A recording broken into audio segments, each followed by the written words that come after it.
Bonjour, j'espère que vous êtes en pleine forme. Ce matin, nous allons évoquer un sujet qui est vraiment très très important dans les périodes de difficulté. C'est ce que globalement on va appeler le moral ou l'humeur. On s'est rendu compte que quelle que soit la situation, quelle que soit la difficulté, les gens qui avaient un bon moral, c'est-à-dire les gens qui étaient optimistes, avec la volonté de s'en sortir, les gens qui gardaient l'humour, les gens qui étaient dans le flow, comme on dit en psychologie positive, avaient 30 à 40% de chances en plus de s'en sortir par rapport à ceux qui étaient défaitistes, pessimistes, tristes. Alors on va essayer ensemble de garder le moral. Pour garder le moral, il y a plein de choses. Vous allez me dire, ceux qui ne l'ont pas notamment, vont me dire: «Ah bah oui, c'est facile à dire, mais quand on n'est pas bien, on n'est pas bien». Ça, je suis entièrement d'accord. J'en fais un métier. Quand on n'est pas bien, on n'est pas bien. Et il y a des choses à faire pour aller mieux. Si vous êtes vraiment en difficulté, contactez-moi, je vous aiderai. Ces vidéos sont là pour ça et il y a d'autres choses à mettre en place derrière qui sont là pour ça également. N'ayez pas peur, on peut être aidé dans ces domaines-là. Mais on peut déjà faire plein de choses par soi-même. Le moral, ça passe aussi, pas seulement par la partie impalpable, spirituelle ou mentale ou psychique, ça passe aussi par des choses qui sont très physiologiques, très concrètes, et notamment par des produits chimiques que notre corps libère et qui soit nous rendent plutôt bien dans notre peau, soit plutôt mal dans notre peau. Et on peut favoriser la libération de ces produits, dont la plupart sont des hormones.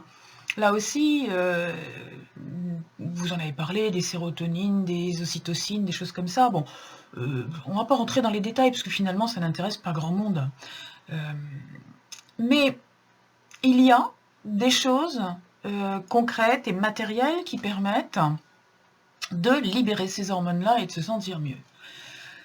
Alors on va essayer de toucher un petit peu à tout. Notamment, toutes les choses qui concernent les sens. Vous savez, les 5 sens, la vue, l'odorat, l'ouïe, le goûter et le toucher. Eh bien, la stimulation de ces 5 sens peut favoriser ou défavoriser la sécrétion des hormones du bien-être. C'est-à-dire que ça favorise soit la sécrétion des hormones du bien-être, soit la sécrétion des hormones du mal-être, on va dire, hein, comme ça. Voilà. Alors, rapidement, si ça vous intéresse, après question, je répondrai plus en détail dans d'autres vidéos. Rapidement pour celle-ci. Qu'est-ce qu'on fait avec ses yeux? Au lieu de regarder toujours des choses inintéressantes ou dramatiques, les yeux, pour travailler au bien-être, il y a plusieurs solutions. La toute première à connaître, c'est la couleur. Il y a des couleurs qui, lorsqu'on les regarde longtemps, vous remontent le moral.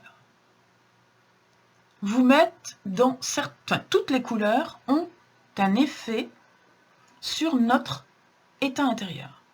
Certaines nous apaisent, certaines nous mélancolisent un petit peu, certaines nous dynamisent, certaines nous remontent justement le moral, nous rendent plus optimistes, et c'est ça qu'il faut connaître.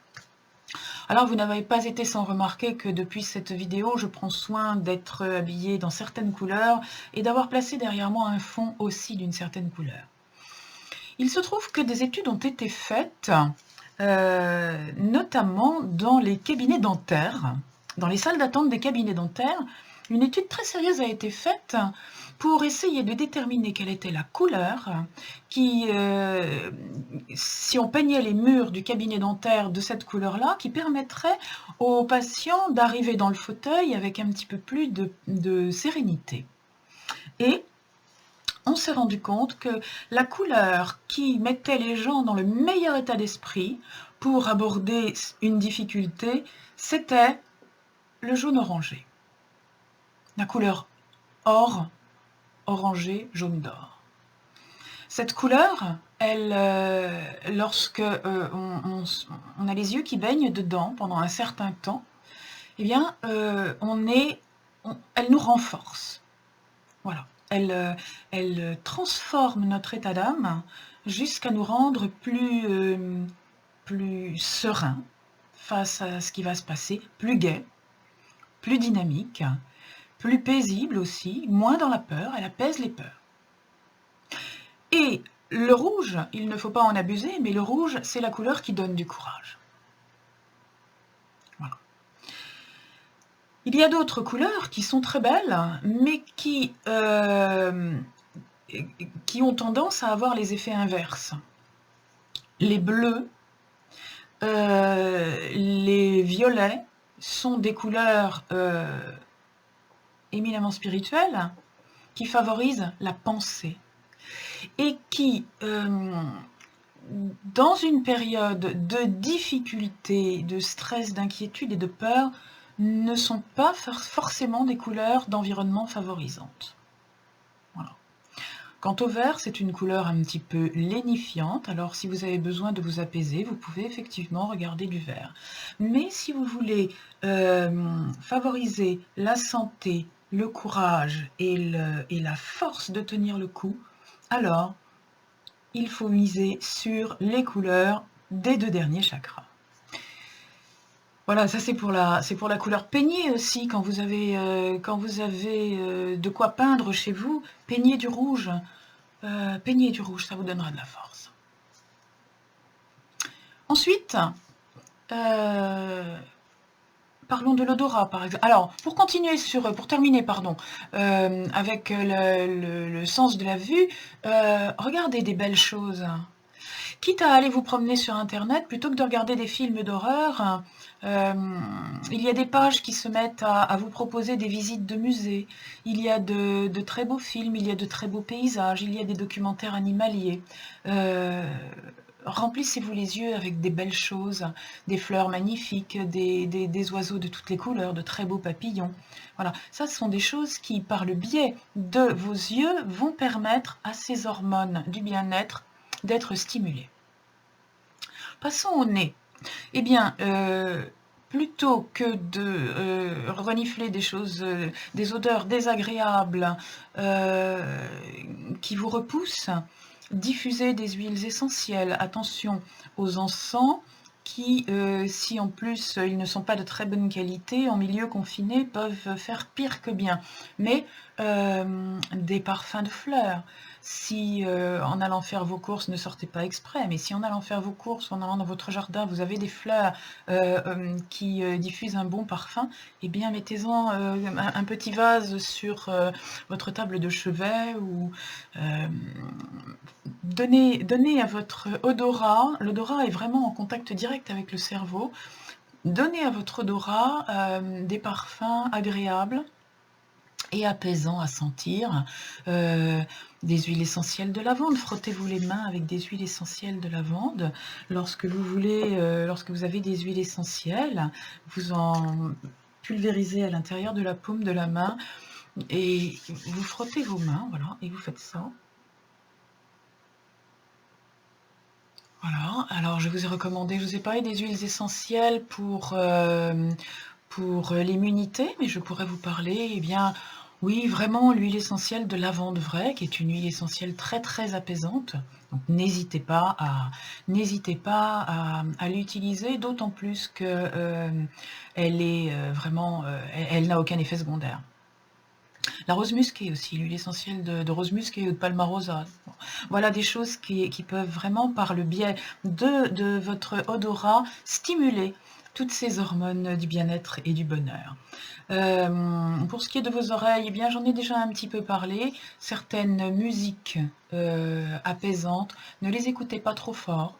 La façon dont vous allez vous mettre à parler et à vous parler et à communiquer va avoir une importance capitale. Quand on parle avec une voix plutôt douce. Les thérapeutes le savent lorsque nous enregistrons des relaxations, des visualisations et des outils de ce type. Eh bien, nous utilisons ce que Alfonso Caicedo, appelait la voix sophronique. Et c'est une voix qui est porteuse de certains accents qui vont vous permettre de vous apaiser en l'entendant. Voilà, quelque chose qui vous calme, qui vous recentre et qui fait tomber toutes les émotions qui sont là pour titiller les mauvaises hormones. Ensuite, eh bien, au niveau des goûts, je rappelle, j'en profite puisqu'on parle de la bouche et du goût, j'en profite pour rappeler que les saveurs sucrées sont celles sur lesquelles on a tendance à se jeter quand on a besoin d'être consolé. Alors, un petit peu, oui, ça va, pas trop, parce que ça devient une dépendance. Au même titre que l'alcool, je vous rappelle que je déconseille formellement la consommation d'alcool pour bien des raisons, et particulièrement dans ces périodes de confinement. En règle générale, la consommation d'alcool n'est pas une bonne chose, mais là, dans le cas particulier, c'en est vraiment une très mauvaise. Et sur le moment, et sur les retombées qu'elle a, parce que sur vos organes, elle va avoir des effets qui, eux, vont déclencher un état d'être qui n'est pas le bon en période de confinement. Enfin, le toucher, je vous montre les mains parce que tout le monde sait que le toucher, ça passe par les mains, mais pas seulement. On touche avec absolument toutes les parcelles de son corps. Notre peau, la totalité de la surface de notre peau est un organe du toucher. Donc tout ce qui est caresse et massage, automassage éventuellement, du visage ou du corps, tout ce qui est massage avec douceur, va favoriser la sécrétion des hormones du bien-être. Voilà. Donc aujourd'hui, je voulais vous dire à quel point par les 5 sens que vous connaissez, parce qu'il y en a d'autres, mais par les 5 sens que vous connaissez et que tout le monde connaît, vous pouvez faire entrer en vous des choses qui vont favoriser les hormones du bien-être. Et puis je conclurai sur l'utilisation du rire. Rire, et nous y reviendrons peut-être, mais rire est une merveilleuse pratique de bien-être. Si vous n'avez pas envie de rire parce que vous trouvez que la situation n'est pas drôle, alors là, pour le coup, branchez-vous sur un film drôle, branchez-vous sur une vidéo rigolote, allez voir, inscrivez-vous à mon groupe Le Rire Médecin qui, à longueur de journée, publie des petits panneaux dont la finesse laisse peut-être à désirer, mais qui au moins sur le moment vont déclencher chez vous un réflexe de rire. Et ce réflexe de rire, il va déclencher, plouf, une giclette hormonale, et vous allez aller un petit peu mieux. Alors par pitié, si vous voulez faire quelque chose les uns pour les autres, faites en sorte de faire rire les gens. Il est important de s'informer des choses graves. C'est important, mais pas toute la journée. On ne se roule pas dans les informations du ministère sur le nombre de morts du coronavirus. On essaye aussi d'attraper des informations positives. On essaye aussi de rire, on essaye aussi la bonne humeur, de regarder des gens qui sourient et on essaye vraiment de remonter physiologiquement ces hormones avec ça. Et puis je vous rappelle, eh bien, si vous en avez envie, mes petits parcours de travail intérieur, le petit parcours débutant qui ne vous demandera pas un gros travail, mais qui vous donnera de petites astuces progressivement pour aller de mieux en mieux en faisant un travail sur vous. Alors, bonne fin de journée, à la prochaine.